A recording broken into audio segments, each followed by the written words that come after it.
Hey everybody, the IRS just released a bunch of inflation-related adjustments to retirement accounts, IRAs, 401ks, etc. So we're going to take a look at those. Before we dive in, please take a minute and check out the link you see on your screen, fool.com/Frankel. Get the message from my sponsor, The Motley Fool. It's the best way to support this work I'm doing here on YouTube. Again, fool.com/Frankel. And be sure to click that subscribe button if you haven't already. I cover all kinds of retirement and personal finance and investing topics. So let's dive right in. I want to share my screen real quick. All right. So without further ado, the 2025 IRA contribution limits aren't changing. So there's the first thing that you need to know. I promise it'll get a little more exciting.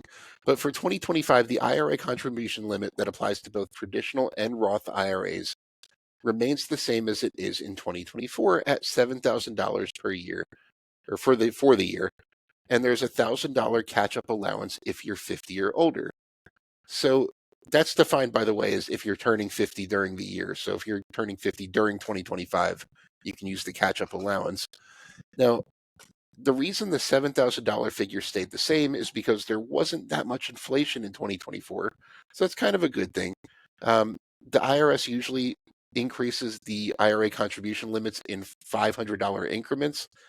And if there wasn't enough inflation to justify a $500 increase, which there wasn't in 2024, then it will stay the same.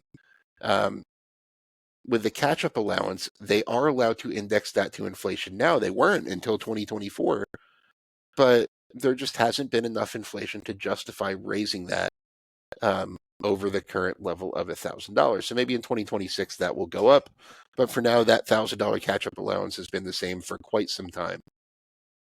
Just a couple of quick things to note about IRA contribution limits before we move on to other types.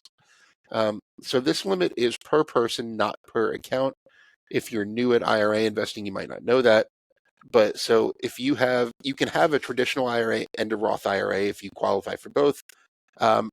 But your total contributions cannot exceed the annual limit. So your per person limit is $7,000. That's not per account. And the other thing you need to know is you can make your 2025 IRA contributions all the way up until the April 2026 tax deadline. So you actually have a little more than about 15 and a half months to make your contributions to an IRA. So you do have a lot of time. And on a similar note, you can open an IRA right now and make 2024 contributions all the way until the April 2025 tax deadline. So the biggest reason people contribute to traditional IRAs is for the tax deduction. I'm going to cover Roth IRA and income limits in a different video. Be sure to check that out. It'll post a day or two after this one. But if you're covered by an employer's retirement plan, your ability to contribute to a traditional IRA is limited by your income. If you don't have a 401k or 403b or anything like that through your employer, this doesn't apply to you. If you don't, but your spouse does, there are income limits, but they're much higher than these. But if you are covered by an employer's retirement plan, and that includes a pension plan in most cases, there's a phase-out income range. Now, if you see for those three tax statuses, there are two numbers there.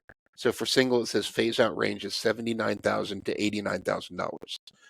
What that means is that under the lower limit, that $79,000, you can take the entire traditional IRA deduction in the given tax year, so in 2025. If your income is above the higher limit, you can't take any traditional IRA deduction for the year. So if your income is between the two ranges, you can take a partial deduction.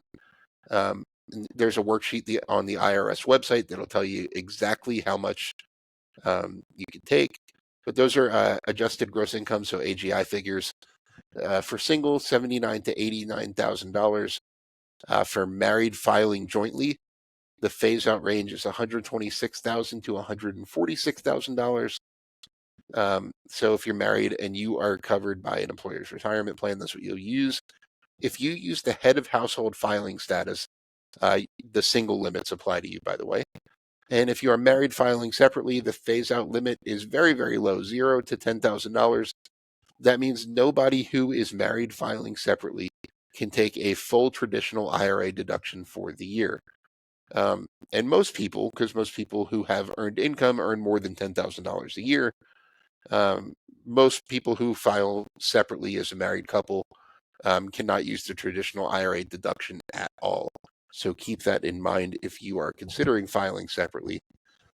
It's generally not a good idea, except in a few very specific situations, but that's another topic for another video. Um, Moving on real quick to 401ks. So the elective deferral limit for a 401k is increasing by $500 to $23,500 for 2025. Now, elective deferrals mean the money that you choose to contribute from your paycheck. So that does not include any contributions your employer makes on your behalf, any other allocations that your employer does. That's just what you are choosing to contribute from your salary. The limit is $23,500. The catch-up contribution limit is the same as it was in 2024, which was $7,500. Now, combine those two, and this means that people who are 50 or older can contribute $31,000 to their 401ks for 2025. Now, the Secure Act 2.0 made some changes specifically for employees that are age 60 to 63. They get a higher catch-up allowance that is $11,250. That replaces the 7,500 number. It doesn't add to it. So the catch-up contribution is either 7,500 or 11,250, depending on your age this year. Now, this elective deferral limit and these catch-up contribution limits apply to not only 401ks, but also 403b plans, 457 plans, and government thrift savings plans as well. So if you have any of those retirement plans, these are the limits that apply to you. And we are also going to talk about contributing to a Roth, but we're going to save that for a different video. I want to thank The Motley Fool for sponsoring this video. The Motley Fool is a company that provides investing insight and stock recommendations for investors of all skill sets and risk levels. You all know how much I love researching new stocks and trying to find the next best investment. So I'm proud to partner with The Motley Fool to bring you 10 stock picks from the popular product Stock Advisor. Stock Advisor has beaten the market by nearly 5 times. So go to fool.com/Frankel to get your 10 stock picks now. The Motley Fool Stock Advisor returns are 767% as of July 5th, 2024, and are measured against the S&P 500 returns of 163% as of July 5th, 2024.